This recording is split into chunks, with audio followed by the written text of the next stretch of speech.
In Donald Trump's first term, there were a number of guardrails around him. Those guardrails stopped him from causing the complete destruction that he otherwise would have done. In this term, it's very different. Now, there are external guardrails and there are internal guardrails. And let's go through them and see what is still standing. There's one that we thought was still in place, and we just discovered today that it's gone. So the external guardrails start with the Supreme Court and the legislative framework. Now, before he even started this term, that guardrail was removed almost completely when the Supreme Court declared, before a single vote was cast, before he took office, that the president cannot be declared to have broken the law or be convicted of any crime while he's in office and while he's attending the duties of the presidency. So the president is basically immune from prosecution during the presidency. Now, that is unprecedented. That has given him a level of power that we have never seen before. That was the first outer guardrail. The second guardrail were the people around him, the people in his administration. In his first term, there were people in his administration who didn't know him that well and were prepared to be a check against some of his worst impulses. As I've mentioned before, General Mattis, one of his previous defense secretaries, actually slept in his work clothes at night in order to countermand orders that Trump may give in the middle of the night to try and stop calamities happening. Now, this time, those guardrails have completely gone. The people who he has put in place are totally subservient to him. Take Marco Rubio, for example. He actually wrote to Biden in the last couple of years during the Biden administration to advocate for more funding to US aid. He was a big supporter of USAID. He was an active advocate for it, a champion of it, and somebody who argued through successive administrations to support it and bolster it. And now he's seeing its dismantling completely silently and not protesting or doing anything about it and overseeing that within his own role. He was a strong supporter of Ukraine. He was completely against Vladimir Putin and unambiguous about his animosity towards and his great disdain for the aggressor and the known tyrant, Vladimir Putin. He has reneged on all of that and become subservient entirely to Putin via Trump. So he's prepared to jettison all of his principles in support of Trump. And so it is with all of his cabinet members and all of the people around him. No opinions of their own. And in fact, if we look at Trump's economic policy, for example, what he's doing at the moment with tariffs and the various things he's looking to bring out, not a single member of his economic team has ever been on record advocating for those things themselves. Before they entered Trump's administration, none of them, and many of them have long histories within the finance and economics fields, none of them ever advocated for any of this. But now, of course, they go along with whatever Trump does. Now, there was one internal guardrail, and that relates to finance and economics, that everybody thought he had, and that was the stock market.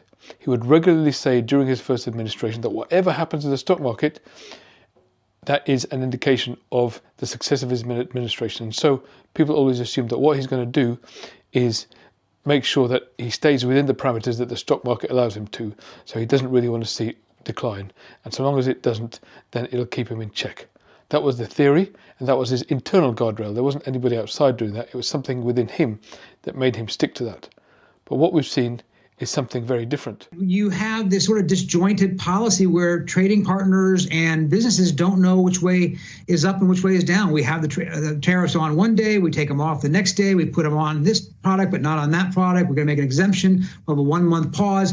Very hard for businesses to do business, to make plans. That's what business likes. It likes predictability. And for Trump, who made the stock market a major metric of his success as he saw it in his first term, this is a remarkable turnaround. In fact, if you invested money on the day he was inaugurated, you invested, let's say, $100 in the NASDAQ, in the stocks that make up the NASDAQ across the board on his inauguration day, you've already lost 12% of your money in the 7 weeks since then. So what's effectively been happening is that Trump has been testing his own limitations. Just as a child does in testing the limits of safety, he's been testing himself. Can I breach this? So first of all, he wanted to impose tariffs of 25% across the board on Canada and Mexico. Then the Dow Jones plummeted by 700 points overnight. And then he stepped back and said he's not going to do it. So the Dow gradually picked up again.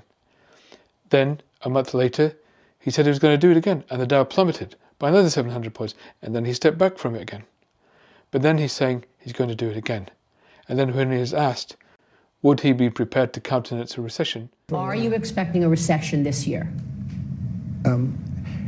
I hate to predict things like that. There is a period of transition because what we're doing is very big. We're bringing wealth back to America. That's a big thing. And there are always periods of, it takes a little time. It takes a little time. He never denied it. And now, of course, the stock market is tanking again, and he has said himself, we should actually be prepared for some turbulence. So essentially, he has been testing his own boundaries, and the market has realized that's what he's doing, that he's breaching his own boundaries now, and he no longer sees the stock market as the be-all and end-all. It used to be an inner guardrail, and now he's abandoning that completely, and he's prepared for the stock market to crash, while he pursues his own highly prejudicial, rarely logical, exotic set of economic policies that almost every economist in the world, including economists that have been working for him, have argued against the whole of their careers.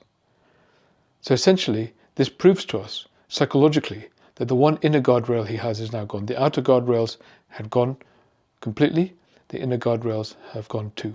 So Trump 2.0 really is Trump being Trump. And we're about to see the extent of damage that is going to cause. Thank you for watching my video. I'm a psychiatrist. I'm also interested in philosophy and public policy and politics. I aim to make a number of videos about these subjects, and particularly the intersection between them. If you're able to like and subscribe to this channel, then it'll really help, and also put in some comments whenever you can. That'll really help the algorithm. It'll really help promote this channel to other people. Now, beyond that, we are all, unfortunately, at the behest of a very small number of people who seem to run everything these days.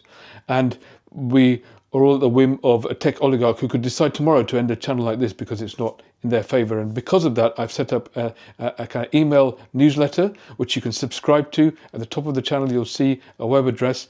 Please go there and subscribe to my newsletter. That way you can stay in touch with the videos I'm making. At least we can keep the content flowing. So I hope you can do that.